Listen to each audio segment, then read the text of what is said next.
In May 2024, the Indian Meteorological Department, that is IMD, has reported an unprecedented temperature of 52.9 degrees Celsius, that is 126.1 Fahrenheit in Delhi's Mungespur area, and claiming it to be the highest ever recorded in India. This extreme heat wave has sparked widespread concern and debate on its accuracy and implications, promoting a closer examination of the data and its effect on daily life in the city. Previously, in the Filodi region of Rajasthan, a 51 degrees centigrade temperature was recorded in 2016, and now Delhi's Mungespur 52.9 degrees centigrade has passed these records. By the way, the maximum temperature over Delhi and NCR varied from 45.2 degrees centigrade to 49.1 degrees centigrade in different parts of the city. But later on, Union Minister of Earth and Science Kiran Rijiju posted on X and flagged the error, saying that the temperatures of 52.3 degrees centigrade in Delhi is very unlikely. Because of such scorching heat, many videos are going viral on social media. In one video, an army person boiling egg in the sun amid the prevailing intense heat in Bikaner, Rajasthan. The mercury has soared to 48.8 degrees centigrade in the parts of the state. After a few minutes, he retrieved the egg,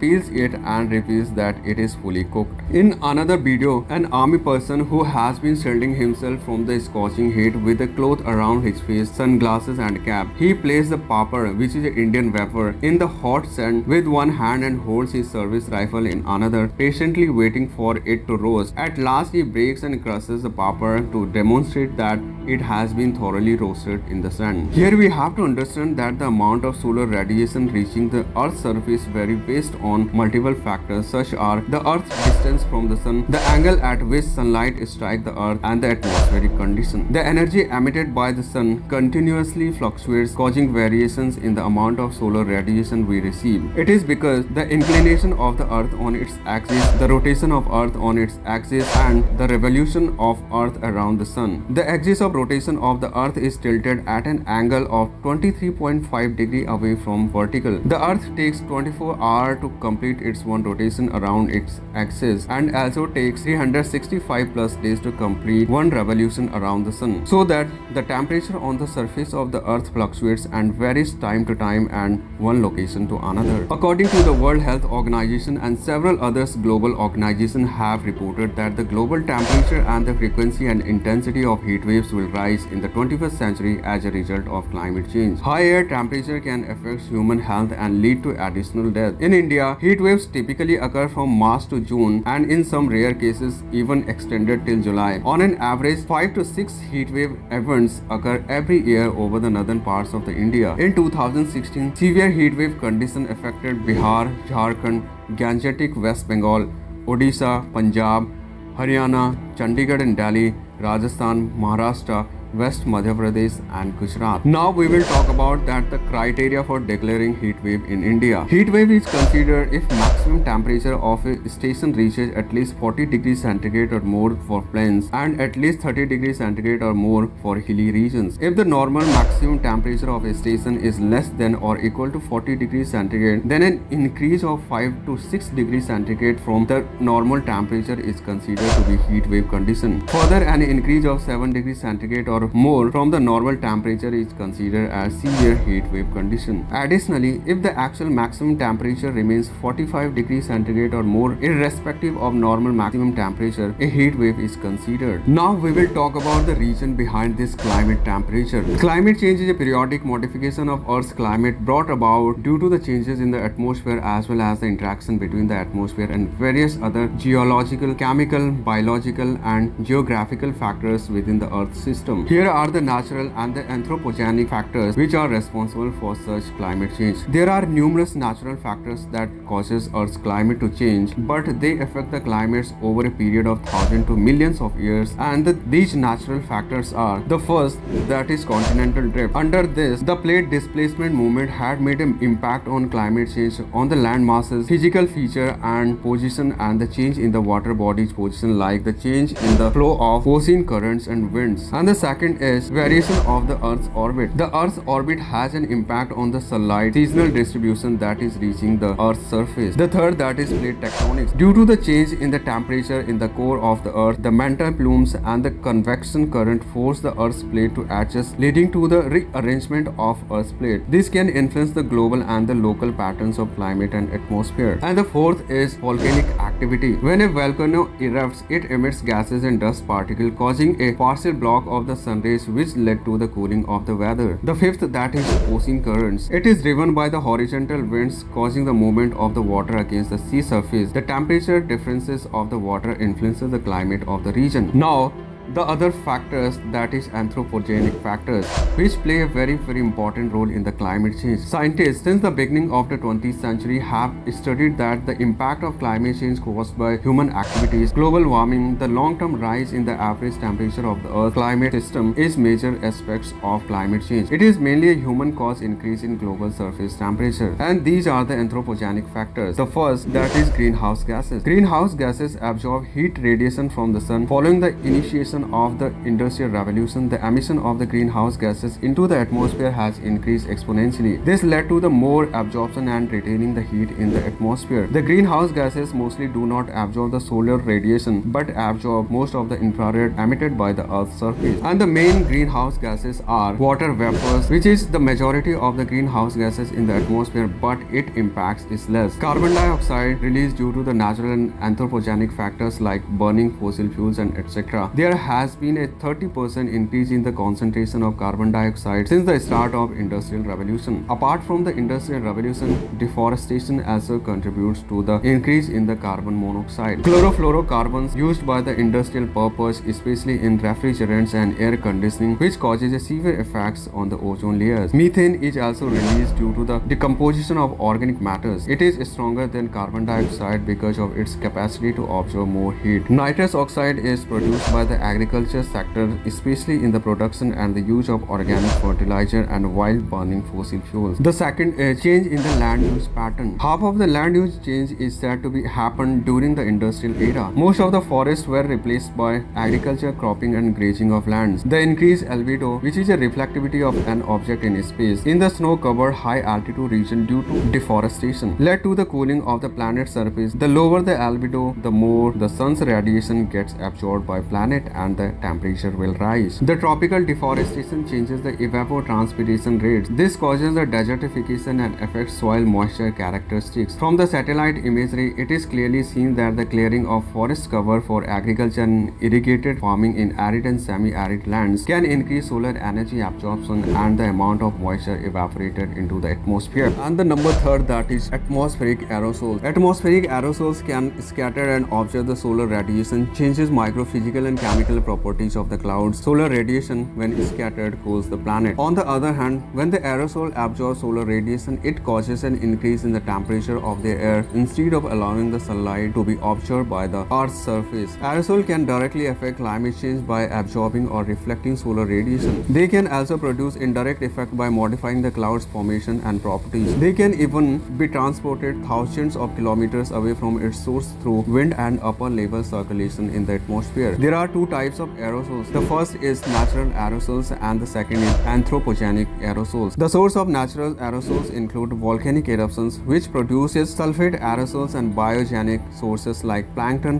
which can produce dimethyl sulfide. The anthropogenic aerosols include ammonia used for fertilizers or released by the burning of the plants and other organic materials forms a major source of nitrate aerosols. Burning of the coal and oil produces sulfur dioxide that forms a major source for sulfur aerosols. Burning of biomass can release a combination of organic droplets and soot particles. Industrial activities causes the release of wide-ranging aerosols into the atmosphere. Vehicle emissions can produce numerous pollutants that are aerosols from the beginning or becomes one due to chemical reaction in the atmosphere. It is found that the concentration of aerosols is about 3 times higher in the northern hemisphere than in the southern hemisphere, leading to the northern hemisphere radiation concentration being 50% higher than that of the southern hemisphere. What are the impacts of climate changes? The first, that is a rise in atmospheric temperature. The greenhouse gases released due to the human activities are increasing the temperature of the earth. The last 8 years topped the list of hottest year ever recorded. The increase in temperature is the